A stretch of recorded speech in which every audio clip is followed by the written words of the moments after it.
Welcome to Eye on America. I'm Michelle Miller. Today we look at the role of faith and spirituality in Americans' lives. In New York, Deepak Chopra shares why he believes AI can help us reach higher levels of personal growth. And in Connecticut and California, we speak with spirituality experts who say searching for life's deeper meaning can be important for our social and mental well-being.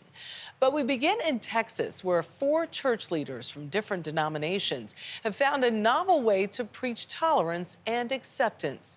Jason Allen from CBS News Texas reports on the power of not only walking in another man's shoes, but also preaching from his pulpit. Anyone walking into this Mexican restaurant in Midland, Texas, probably wouldn't give a second glance to the 4 guys at a corner table laughing over their enchiladas. But this lunch meetup wouldn't be found on everyone's menu around here. My great-grandfather was pastor for a long time, and he would be horrified at this partnership. He would be horrified. Darren Wood is a Baptist pastor, and Steve Brooks, Alan Stanglin, and Steve Shore are pastors too, but not Baptists, leading to some eternal differences of opinion. The only ones going to heaven. Oh, wait, I've heard that about the Baptists. I've heard that all of my life. Yeah, we've all claimed that at one point in time, right? 65% of people here in Midland County regularly go to church, but not the same church. In fact, there are as many as 45 different religious traditions represented here, from Protestant to Catholic to Hindu to Muslim. A few years ago, the newest leader of one of those West Texas churches was Stanglin at the Church of Christ. He was curious about finding ways his church community could do more for the Midland community. So he put in a call to a Presbyterian. So is it okay if our whole church comes to your church? And so... Wait, you went right away from lunch to let's have our whole church come over to the Presbyterian church? You might ask Steve, but yeah. Okay, Yeah, that's how it happened. In those post-pandemic years, the friendship grew to 4. And then this fall, during an election season where they saw a divide in their city and the country, an idea developed to reach across their own major denominational lines. Who made that suggestion to switch pulpits, and did anybody hesitate? I think we all hesitated. I don't know. I don't know who. We believe that the Word... Denominations have built their foundations over centuries, with leaders taking great care not to undermine a church's beliefs. I was a little worried, maybe, not because I didn't trust Alan, but because we'd never tried this before. This was a grand and beautiful experiment. On a Sunday morning in November, would y'all please help me give Pastor Darren a warm welcome. The Baptist preached to Presbyterians. The Church of Christ pastor gave his first sermon to the First Baptists. I have spent all of my preaching life trying to make sure we get out on time to beat the Baptist. And now I'm with the Baptist. We've got a cross in our church too. And if there was grumbling or griping from the pews, not a single pastor said they heard a word of it. What came to me is people are sick and tired of division. Unity takes relationship. It takes Mexican food, right? Right? It does. Sitting down and talking to each other, and if people are willing to do that, it will happen. This is an opportunity to... Maybe then, a Baptist, Methodist, Presbyterian, and Church of Christ pastor can go into a restaurant together, and it won't be a joke anymore. Wonderful. Thank you. We turn now to a troubling issue facing one of America's largest religious groups. The number of Catholic priests serving in the U.S. has fallen by nearly 50% over the past 60 years.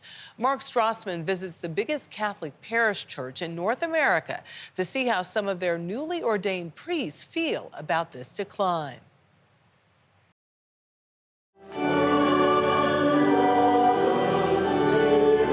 For Catholics in Central California, bigger means better.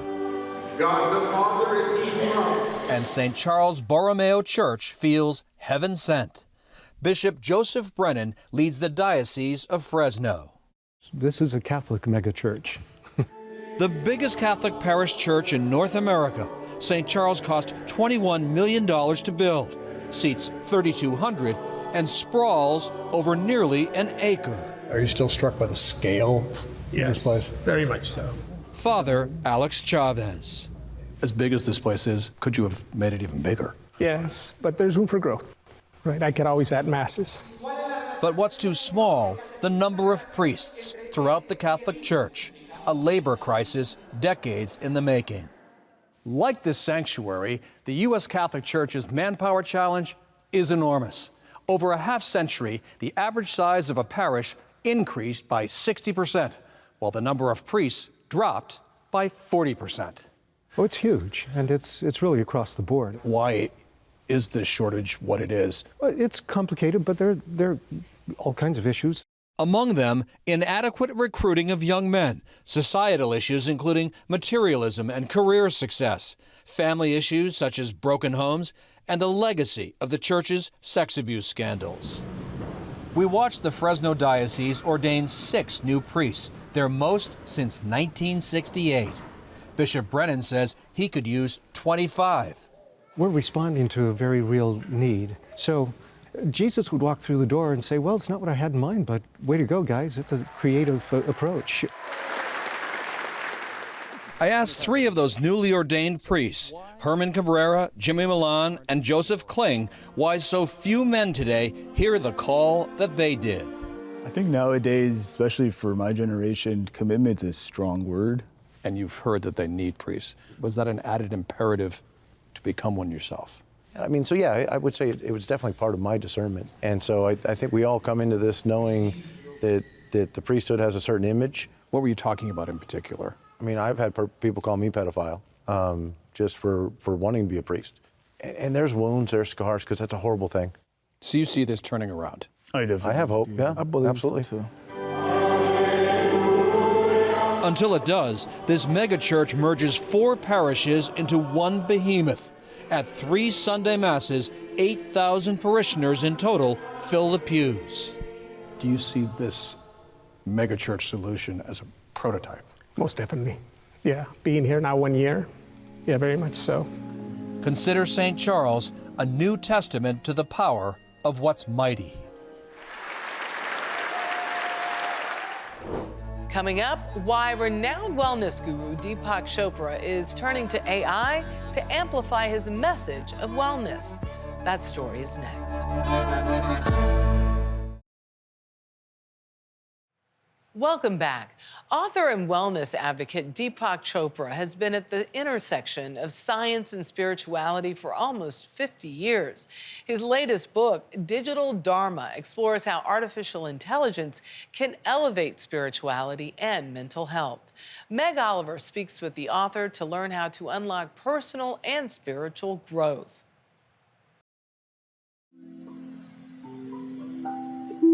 In the heart of New York City, Nirvana, enlightenment, is the ultimate reality. world-renowned meditation guru Dr. Deepak Chopra neutralizes the noise, What is my deepest desire? leading more than 2,000 yogis through meditation in search of peace. Why is meditation important? The mind is never at peace. So you have to go beyond the mind to the source of both the good and the bad, the up and the down, the pleasure and the pain. It's not happiness, it's peace. Once you're at peace, everything is possible. What is my purpose? At 77 years old, the legend in well-being is leaning into artificial intelligence to find peace as well. This is the future of AI technology. Digital Dharma explores how AI can elevate spiritual intelligence and mental health. Why did you want to write this book? While people are all painting doomsday scenarios with AI, you can use AI for self-reflection. You can use AI for research as a research assistant. You can use AI as a health coach, both physical and mental. Chopra likes to describe Dharma as the life you're supposed to live. Digital Dharma explains how to use AI to accomplish that. One of the chapters is titled The Art of the Prompt. The Art of the Prompt. What is the best way to ask AI for guidance? Think of AI, even though it isn't, as a friend. Even give it a name. Say, I am Deepak, you're Susie, you're Michael. can you give me some research on what's the best method for me as a person, Deepak, to go to sleep at night? And the machine is not intelligent. Okay, it's a database. But it's an amazing database because it has database of philosophy, of science, of spirituality. It's like Aladdin's lamp, you know. You use it correctly and a genie comes out of it and it can solve any problem that you have. Chopra was born and raised in New Delhi, India, but moved to the U.S. in his 20s, where he began his career as an endocrinologist. A prominent figure in the New Age movement, he became famous for teaching household names from Oprah and Michael Jackson to meditate. That's one of the most famous artists in India of all time. Chopra's travels and philosophies are on display in his apartment, along with gifts from world leaders, a space he calls a wellness home. What does it mean to live in a wellness home? It means to actually experience what my obsession is. Energetic body, love and compassion, clear mind, and lightness of being. Today, the spiritual gangster has more than 15 million followers on social media. What we experience, including our body-mind, is a virtual reality, a simulation. You know, I do actually one video a day, and my only goal to use social media is just that: joyful, energetic body, loving, compassionate heart, creative mind, and lightness of being. Chopra launched his own AI endeavor called digitaldeepak.ai in May. To meditate, find a comfortable position and close your eyes. I think a lot of people will be concerned, how can you guarantee that they're actually getting information that you would tell them? Well, because it's not a large language model. It doesn't go through search engines. My digital Deepak only has access to what I've said in the past and updated it also. So right now, you can ask it for advice on health and spirituality. But soon, it'll get you to know you better than you know yourself. And then it'll tell you, you know, you didn't sleep well last night because you were having an argument with so-and-so, or you were stuck in a traffic jam. Now, it's up to you how much you want to use it, but it's all anonymous, so your data is forgotten as soon as it's given to you. The country is suffering from a mental health provider shortage. Can AI fill the gap? Yes, I think that's the only way to fill the gap, is through AI, through algorithms that monitor your well-being and that can give you not only advice, but actually help you in the moment to tackle your distress. We're living in such a divisive time right now. Can artificial intelligence help people lead a deeper spiritual and elevate their personal well-being? Absolutely. I think artificial intelligence is the only way to create a critical mass of people who want to be healthy and joyful and hang out together. Have you thought of your final exit? At the end of your life, are you going to say, my life had meaning and joy and love and compassion? Don't waste it on getting sick right now and then spending all the money you've earned to get better. Striving for a better way to live in a digital world. Ahead, an exploration into our nation's changing religious and spiritual habits. This is Eye on America.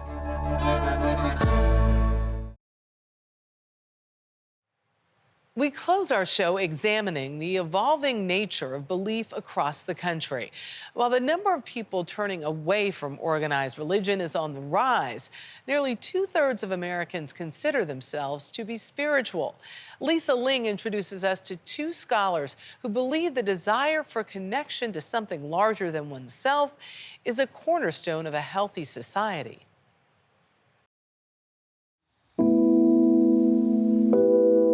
Force of life is in every bit of nature. The morning I met up with Lisa Miller, the author of The Awakened Brain, at her home in rural Connecticut, she seemed to awaken something in me before we even started our interview.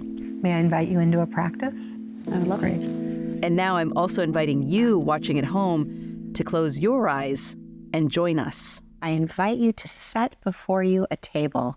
This is your table. You may invite anyone, living or deceased, who truly has your best interest in mind. ask them if they love you. And now finally, you may invite your higher power and ask if they love you. And now with all of these people sitting here right now, what do they need to tell you now? When you're ready, I invite you back. Lisa, you made me cry before we even started this interview. When we walk through the door is the hand that invites. As a professor of clinical guides, psychology at Teachers College, Columbia University, Miller is one of our nation's top experts on spirituality. What is the difference between religion and spirituality? Religion are beautiful world faith traditions. It is a gift of our parents and grandparents. Spirituality is innate. MRI studies that say, oh, here are the circuits of spiritual awareness in every single human brain. No one's left out. Spirituality is often described as the search for life's deeper meaning, a reality greater than oneself, and connection to a higher power. Miller says it can be found through religion, but also in nature, meditation, and prayer. And science proves it. We now have an excellent peer-reviewed science of 20 years that says we are innately spiritual beings. And when we strengthen our spiritual core, we are healthier, we are more resilient. Around 82% of Americans have some sort of spiritual belief system. But at the same time, many are moving away from organized religion. We come to different gods in different ways. Varun Soni has had a front row seat to our nation's changing spiritual habits. Why do you think so many people, particularly young people, are moving away from religion? Those who are moving away have been told a particular story about religion, which is true, which is that religion is a source of violence, casteism, misogyny, anti-LGBTQ rhetoric, terrorism, etc. They haven't been told another story about religion, which is religion is also a place of social services and liberation theology and hospitals and schools. So as we sit here, we can just watch our thoughts and our emotions go by. Soni is the University of Southern California's Interfaith chaplain. It's interesting, in the course of this conversation, we barely mentioned God. So I tend not to talk about God in the work that I do. There doesn't have to be a supernatural component. I tell students you don't need religion and you don't need God, but you need something sacred. Soni oversees more student religious groups than anyone in the country and sees what he calls a disturbing trend. When I see 50% of students who have not been raised in it with an intergenerational religion, and I see rates of depression for young adults higher than we've ever seen, to me it's more than just correlation, it's causality. Without the protective layer of faith, Soni says, young people have been turning to something else, social media. Which has replaced religious identification in many ways. Has led, I think, to an epidemic where 65% of college students are so anxious they have trouble functioning. Do you think that a more strengthened spiritual core could actually stave off or help to stave off depression? I absolutely think so. Some may find that claim controversial. When I pray, sometimes I pray and I first put my feet in the water. But Miller, a clinical psychologist, agrees. There's nothing more important you can do in adolescence or in college than seek the spiritual reality. And we know this through the lens of science. That's a very bold statement, Dr. Miller, that there is nothing more important for an adolescent than their spiritual development.